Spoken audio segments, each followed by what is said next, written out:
So from Vegas to San Francisco, Dr. Karen Horton is here. She's in private practice in San Francisco. Karen has lectured on social media internationally.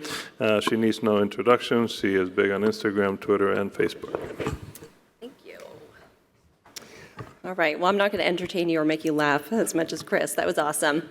I'm going to be talking about a more serious topic, and that is online reviews. Do stars matter? The answer is yes, they do. And we're going to be talking about why.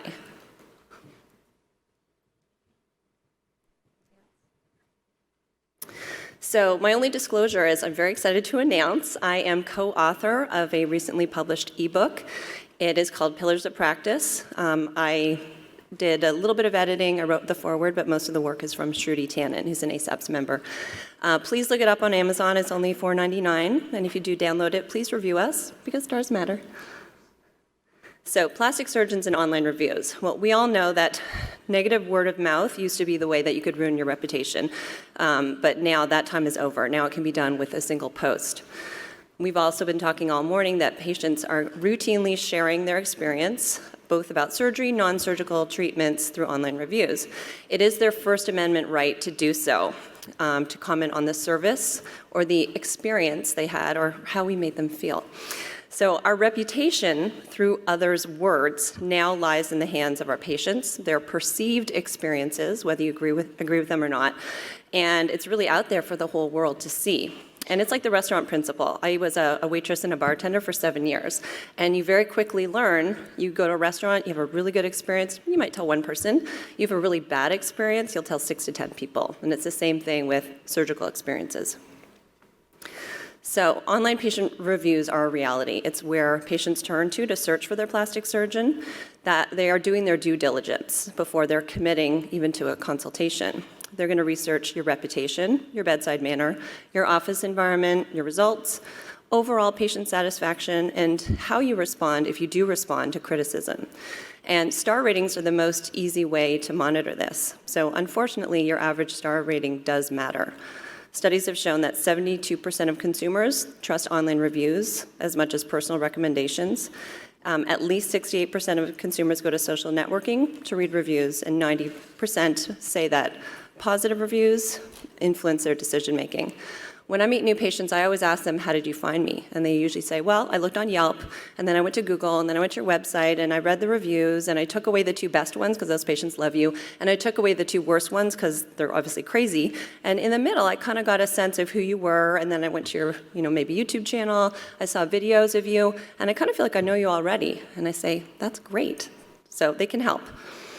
So positive online reviews, they are great. Happy patients, they can share their experience with the whole world. It can create a great online reputation for you, even early on in practice. I know that David Sieber, he said to me this morning, he's only been in practice for 3 years, and he already has a very positive online reputation. So you can do it even starting out. It will make people that are considering seeing you more comfortable with their decision to come in. I see a lot of patients who've never had surgery before. And in my practice, I don't do any of the injectables or non-surgical things. I do have a nurse practitioner who does that. So patients that are coming to see me, they're coming to see me to get cut, essentially. And they can be really intimidated. And so kind of putting yourself out there and promoting the work you do and encouraging patients to share their experience makes them feel a little bit less scared. Not all reviews are positive, and we're all perfectionists. I know if I get a positive review, I say, great, that's awesome. I'll make sure I thank them. And if I get a negative review, it's literally like a knife in the gut, because it's usually a patient who is maybe a little difficult. You bend over backwards for them. You probably took really, really good care of them, and they're crazy, and those are the ones that hurt. It's hard not to focus on those. So we've been talking about the journey and the experience, and this is nothing new. A lot of these slides are from Real Self, and they understand that. Tom Siri understood very early on that the whole contemplation of having a cosmetic procedure or treatment, it's a journey. And online reviews are used throughout this process, both from contemplation, during the recovery, and then even years afterwards. Patients' voices are key in establishing your online reputation. Unfortunately, they're rated more important than your training or your credentials, your surgical fees, and even your results. And after someone comes to see you, the patient, probably their spouse, maybe their parents or their sister or their best friend, they're going to be researching you too. And really, unfortunately, your reputation is what is said about you online. Word of mouth has gone viral. And mobile devices now allow point of contact reviews. Somebody can be reviewing you. I've been waiting to see Dr. Horton for like 30 minutes and she hasn't even seen me yet. Thankfully, that hasn't happened to me, but they could. And also in their Uber, their Lyft, right after they left, like, oh, I just had the best experience, or, oh, the reception was just so horrible. So they can review you anytime, anywhere. And it's not just your patients who are chiming in. The opinions of your coworkers, nurses, scrub techs, office staff, people in the hospital, the guy who delivers the food trays, they see you and they can chime in as well. So the key to winning the reputation game is really just mutual respect. I tell all my patients, in my office, we are all spokes in a wheel. Everybody here is really, really important. At the hospital, I have a lot of respect for everyone there. I don't do a lot of surgery center cases. I bring everything to the hospital. And, it's really important. You have to treat everyone with care, respect, and dignity, because it comes back to you. So some basic facts about online reviews. Consumers trust online reviews as much as personal recommendations from friends or family. 94% of people would do business with a 4-star rating, but only 14% would consider someone with 2 stars. 40% of review readers make their decision just after reading the first 1 to 3 reviews. And a lot of these review sites, they decide which order are going to be featured. 95% of consumers know that an all 5-star perfect rating is probably fake. You can buy that. They know something is suspicious if they don't see any negative comments, just like a restaurant. The ideal star rating, interestingly, this is a study from Stanford, I believe, shows that the rating that you want to go for is 4.2 to 4.7 out of 5 stars. If you have a less than perfect rating, it lends authenticity to your review. You're not purchasing it through advertising. So which review sites are most important? Well, it's regional. Google reviews are ubiquitous. In the Bay Area, Yelp is huge. In other parts of the country, it's not even a big deal. Real Self is more important. And then there's all these other lesser sites. So ask your patients. I ask them, where did you find me? And they say, oh, Yelp, I love your reviews. And I say, well, I kind of plant the seed when I meet them. If we end up doing surgery, and if you're really happy, or no matter what your experience is, please go back to that review site and share your experience, because we want to get other really great patients just like you.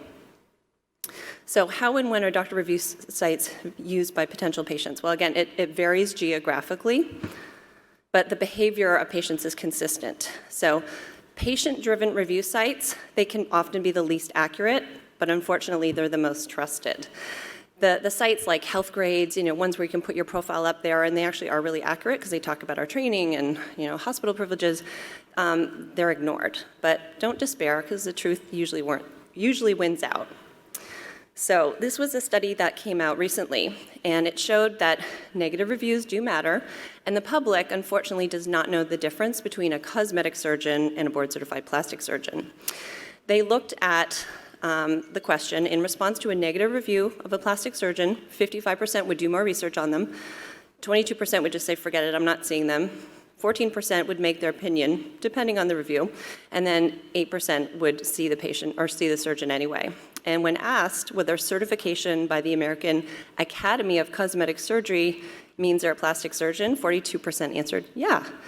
54% said, I'm not sure, and only 3% said no. So this is really scary, because a lot of the online marketing is not by us. It's med spas, it's cosmetic providers, not board-certified plastic surgeons. So we really do need to do a better job. Everyone here in the audience has a voice, and you should be helping to educate. Through hashtags, board certification matters, let the public know who we are and that we are the experts. When looked at the single most influential method of selecting a plastic surgeon, women, which are most of our patients, were 3.5 times more likely to use physician rating sites as the primary method for selecting a plastic surgeon. We need to understand our potential patients' behavior in finding a surgeon in order to connect with them. And Heather Furness did the discussion on this article recently. When asked to identify where they would find information about cosmetic procedures, 81% said, I just look online. 50% use Google searches, a quarter use social media, and then only 8% use physician rating websites. All 3 categories in one's rating on websites such as Yelp, they play a significant role. So another study showing it matters. So we're going to talk a little bit about Google reviews. If you haven't already, please Google yourself. And if you haven't already done so, claim your Google business page. You used to not be notified about new reviews, now you are. And you used to not be able to flag them and comment, but now you can, which is great. They are ranked most useful as by default. So savvy patients can go and see, your negative reviews, your most recent reviews, but Google decides which ones are featured. And if you remember that people will only look at the first 3, that plays a role. Google reviews require a Gmail account, and they're not anonymous. So not every patient is going to want to go on there, especially after a cosmetic procedure. Other review sites are listed there as well, as you can see. So there really is no way getting away from patients seeing your star ratings and your averages. Google will also decide which reviews are most relevant, as I mentioned. Real self is very important in much of the US. In my practice, not many of my patients go on there. Everyone is on Yelp and Google, but I know in other parts of the US, it is the #1 site. Patients will tell their subjective story, they'll rate their procedure, rate their surgeon and their experience. Was it worth it? Patients can pose questions, and board certified is in brackets because I know there's been discussion about opening it up to non-board certified plastic surgeons can answer. When I was new in practice 13 years ago, when it came out, I've been in practice for 13 years, I used to answer a lot of questions. Now I'm busy taking care of my own patients, but it's a really great way, especially if you're starting out, to answer questions. If you pay them money, they can provide a link back to your website. It's advertising as a spotlight surgeon. I did that several years ago. I didn't think it was worth it, and I've heard from several colleagues it's kind of a waste of money. Photos of patients' own before and afters can be helpful. I often refer patients there, especially the really anxious patients, when they text me, "Is this normal?" I'm like, "Yes." "Are you sure?" Please go on Real Self and look up the procedure, and you can see patients posting day 1, day 2, day 3, day 4, and they're like, "Oh, I actually look pretty good." But they can be hurtful. And if a patient is posting, horrible scars, asymmetry, swollen, it looks terrible, which is expected, that can be hurtful because someone else will go on your site and see, oh, that's your patient. So it's a double-edged sword. It can go both ways. Yelp is really big in the Bay Area, and it's a public online review site for businesses, restaurants, and also plastic surgeons. 82% of Yelp users, they go on Yelp because they intend to make a purchase, and that could include surgery, depending on their search results. Unfortunately, anyone can rate you based on their subjective experience. You have no control over your reviews. You cannot delete your listing. You can't modify your listing, but you can claim it. Others can add photos to your page, and you can't take them down. And then if you ever do get a negative review, Yelp will call you 3 times a day, every day, until you answer, and then say, "Do you want to advertise with us? Because we can make it worth your while in exchange for benefits." So Yelp has only been around since 2005, but it is very powerful, especially in San Francisco. 184 million reviews so far. Yelp will decide which reviews get highlighted, recommended, or filtered out based on this secret algorithm. The most descriptive and dramatic reviews often get the highest ranking, and there really is no way to confirm that the reviewer is legitimate. Preference is usually given to frequent Yelpers, and you can see how many businesses have they Yelped, and very wordy and very dramatic reviews. Yelp offers perks, as I mentioned, if you advertise with them. And I know that some of the members here, I know David advertises. Yelp was very smart. They called me and they said, well, Dr. Sieber advertises with us, and Dr. Carolyn Chang, who's my next door neighbor, advertises with us. And I said, you are so smart, because now I'm going to talk to you. So I decided to give it a try. What are the perks? Your profile will pop up on other people's pages. So say they just search San Francisco breast augmentation, everyone will pop up and say they click on Carolyn Chang's website. Or someone who's not advertising, my profile would pop up. And then competitors will not be featured on your profile, and then you can choose what images you want to be featured in a rotating slideshow. So we'll see how it works. I'll get back to you next year. Yelp also filters out very vague or unusual negative reviews, but they also hide positive ones. So you would have to scroll down through all the reviews in little tiny gray writing. It says 46 other reviews that are not currently recommended. Most people don't know to do that, but if you click on it, you'll see, oh, because I remember I was like, oh, I had a lot of really good reviews. And some of them are frequent Yelpers, and they're all really, really great reviews. So that's unfortunate. You have to know where to look for it. Karen, yes. Can you modify the very top of your page to tell your viewers, please scroll down and look at the reviews not currently recommended to alert them to look there? I think you can only do that if you advertise with Yelp, meaning give them money. And when I say you can write that, they say you can have a little intro statement. So my intro statement is something like, please call our office today for a consult or something like that. I guess you could, but Okay. yeah. Anyway, but the point is, so with these reviews, if I know I get a good review, I say great, and then if I see it's been filtered out, I can take a screenshot and I can post that on my social media, and that way I'm advertising I got a really great review, and it is on Yelp, is not featured, but that way at least people can see it. So that's how you can get around it. So this was another study recently, and this is some of the comments from the discussion, which was really great. The discussion said that the words fake news we hear every day and alternative facts, they are part of our daily conversation. They're probably going to be in the next Webster dictionary. Anyone can say anything online. They can express opinions that may not be grounded in objective facts at all, but that are broadcast to a very broad audience, the world. Physicians, on the other hand, we are supposed to be honest and display integrity and always have our patient's best interest at heart. But patients are not bound by the same standards of always being truthful. And they can vent, they can be upset, they can spend a few minutes on an anonymized review site and permanently influence our reputation negatively. It really sucks. And then there's a dilemma. Are we bound by HIPAA, the Health Insurance Portability and Accountability Act of 1996? Because even if you have an all-cosmetic practice, you still could be affected by HIPAA. How can we respond without identifying the patient, identifying personal things about them, but protect our reputation?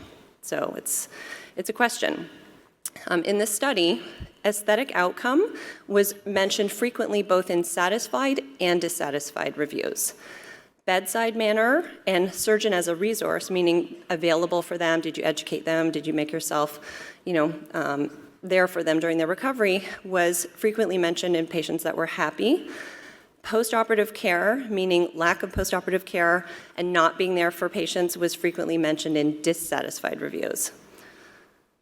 In an analysis of over 1,000 online reviews for breast augmentation by the same group of authors in a very geographically diverse sample, major cities all over the US, they found that most of the reviews, 87%, were positive, which is great. Interestingly, the word count was highest in the negative reviews. And so the message from this, the takeaway from this paper is, even high-functioning, successful practices where most of your patients are happy, you're killing it, it's great, you should always strive to improve overall patient experience and minimize undesired patient experiences. And in addition to the surgeon bedside manner, as I mentioned, everyone in your team plays a role in the patient experience, in the patient journey. So interactions with other members of the treatment team can also impact the patient experience, both positively and negatively. Practice environment is likely of the greatest importance when patients experience a complication. And everyone knows if you have a patient who has a complication, they become your best friend. You are always there for them. You encourage them to come in all the time. You make sure you're there for them, because how you manage your complication can either prevent a negative review, it can create a positive review, and you just want to make sure your patient is okay and they end up being satisfied. So when looked at overall specified reasons for satisfaction or dissatisfaction with breast augmentation on the review sites, the top 5 positive review reasons were good aesthetic outcome, good bedside manner, office staff were great, has expertise, and that you listen to the patient. When looking at cost, interestingly, that really didn't play a role. Oh, I had a really good experience. And, I saved $5,000, so it really doesn't matter. But when looking at negative reviews, the top 5 reasons were poor aesthetic outcome, didn't listen to the patient, incompetent, didn't acknowledge or take responsibility for a poor outcome, and too expensive. So again, if you have a poor aesthetic outcome, which if anyone operates enough, you're going to have a complication. It really is how you manage it, how you communicate to the patient. Are you there for them? Is your office staff? You just don't want to shut them out, because then you're almost guaranteed a negative review. And as I mentioned, there's a very strong negative association between star rating and word count, meaning very, very wordy reviews are usually 1 star. So patients may not be happy, although their results are a success in your opinion. Remember, online reviews are generated from self-selected respondents. So, every patient where I either ask them to write a review or they express how happy they are, and I say, you should really go to Yelp and share that.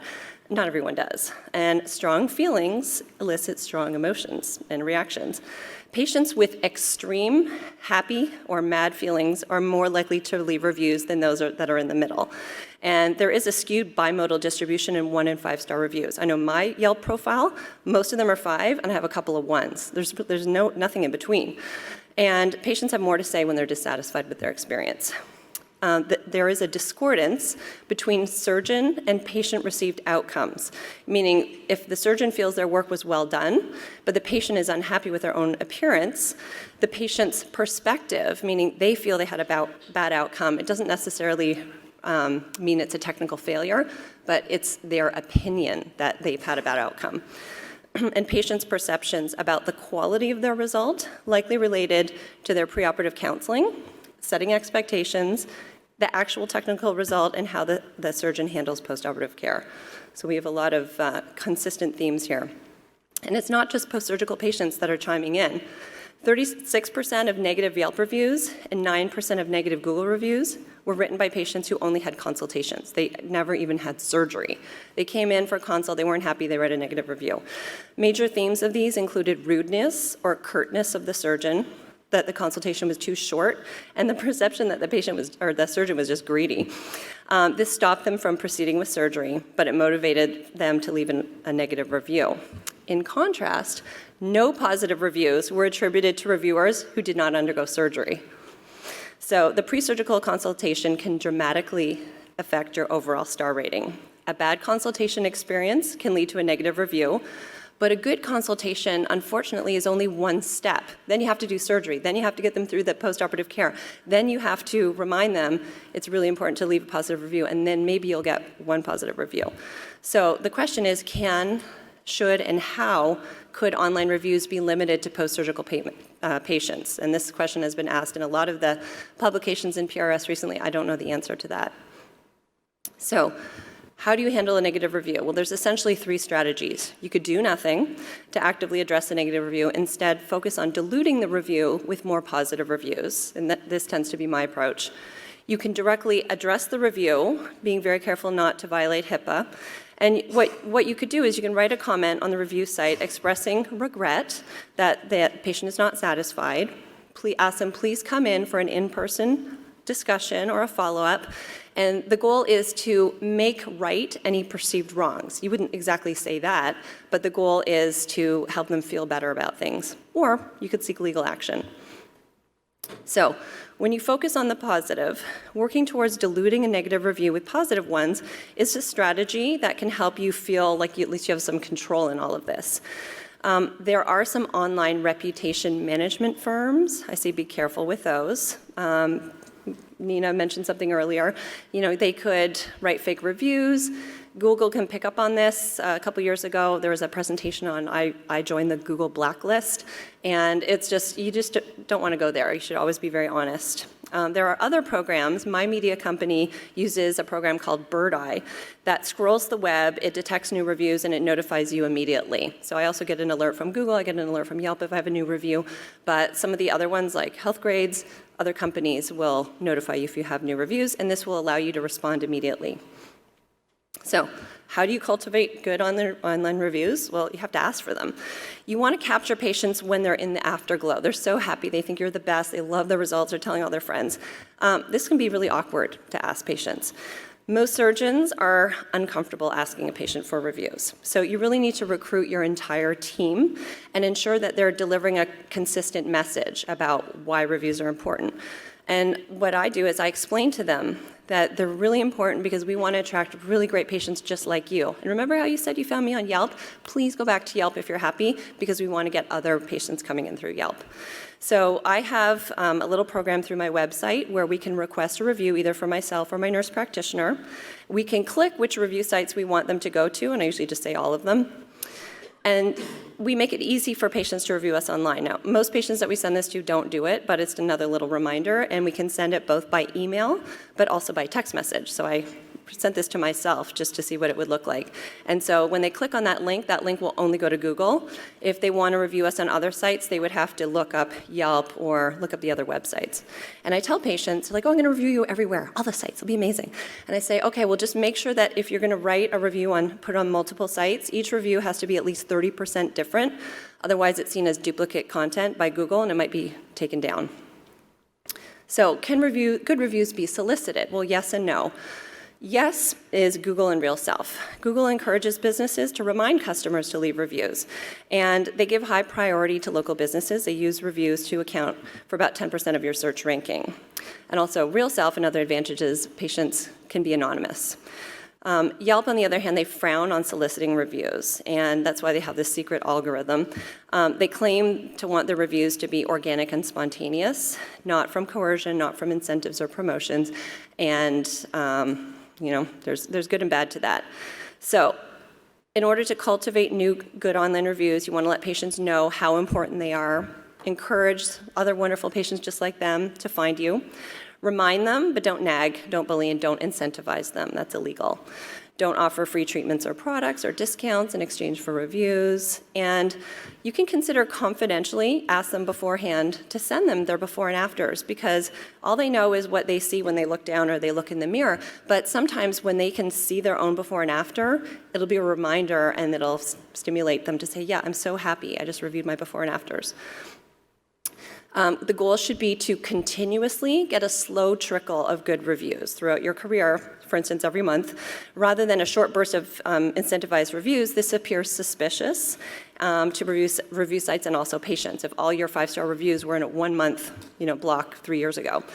Make it as easy as possible for your patients to leave authentic reviews on their own time. So you can post Google, Yelp stickers. You can ask them for a review right after they express their happiness. That's what I usually do. But do not allow them to post a review from your office IP address. Lifestyle at Lyft got in a lot of trouble for that a couple years ago. You can include a link to your review sites in your email communications. We do that. And then ask in person. That's really the most effective way. And say, okay, I'm going to do it right now. I'm like, not in our office Wi-Fi, because then it looks like it's coming from your business. As I mentioned, when patients are happy, capture them in the afterglow. They're not going to write a review 6 months later. Ask them to reiterate whatever they said to you, either in an online review, or if they're not comfortable doing that, say, can you please just email me that quote? You can put it on your website. Explain how important it is for future patients to learn about the experience and the journey and all the things we've talked about today. Remind them that they went to review sites to find you, and other patients are doing that. And again, ensure your entire office team is on board with this mission. So some bad reviews are inevitable. You won't and you can't make everyone happy. Some patients are just impossible to please. They're crazy, or they're evil, or they're just lying. And some days are just crazy in your office and everything goes wrong. So don't ignore the bad reviews, but don't despair. So again, who's posting the negative reviews? People that are angry, upset, insulted, hurt, vindictive, crazy, or sometimes just stupid. And then if they have a perceived grievance, they can target you online, and they can actually try to ruin you. And this has happened to some of our ASAPS colleagues, creating blog, website dedicated to ruining you. So responding to online reviews may be a HIPAA violation. Even within all cosmetic plastic surgery practice, it is unfair. It's best just to have a simple, generic response. You want to indicate regret, but you don't acknowledge that you did anything wrong. Regret that they had a negative experience. Please contact the office. Please come in.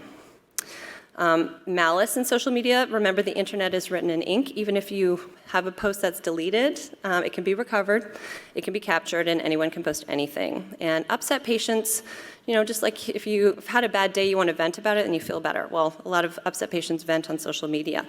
And unfortunately, patients place more value on wordy and salacious reviews than credentials. So public shaming is a possibility. Hopefully that doesn't happen to any of us.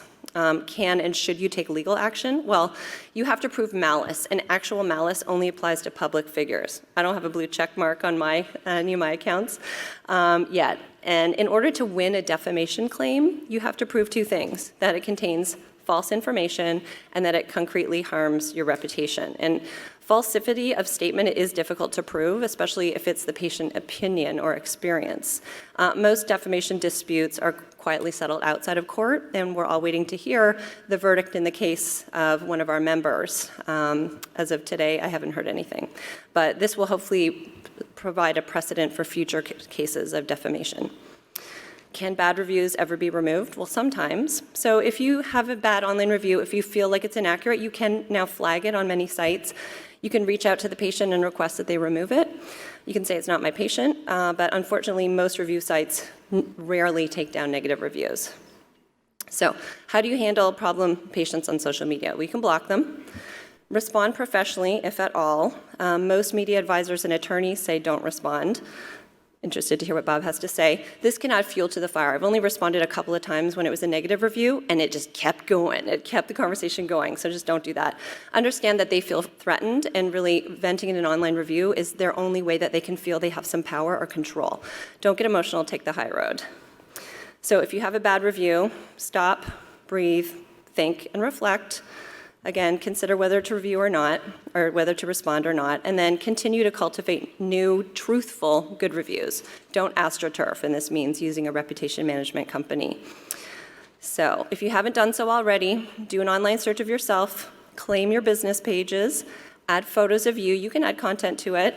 Search for and evaluate other review sites. Your patients are doing this. Your office staff can help.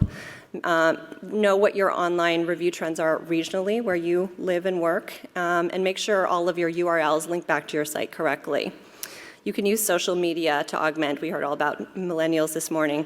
So in summary, star ratings matter, but don't obsess. Don't drive yourself crazy. It takes years to build a strong online review base. And if you're new in practice, you might only have 3 reviews. And if one of them is a 1-star, that can affect your rating. Recent reviews are equally as important to having lots of good reviews. So always strive to create new ones. Encourage patients to leave authentic, unbiased reviews about their experience, both good or bad. Negative reviews are a reality, and they will lend authenticity to your overall star rating. Accept constructive criticism for what it is and try to do better. The truth will win out. Thank you.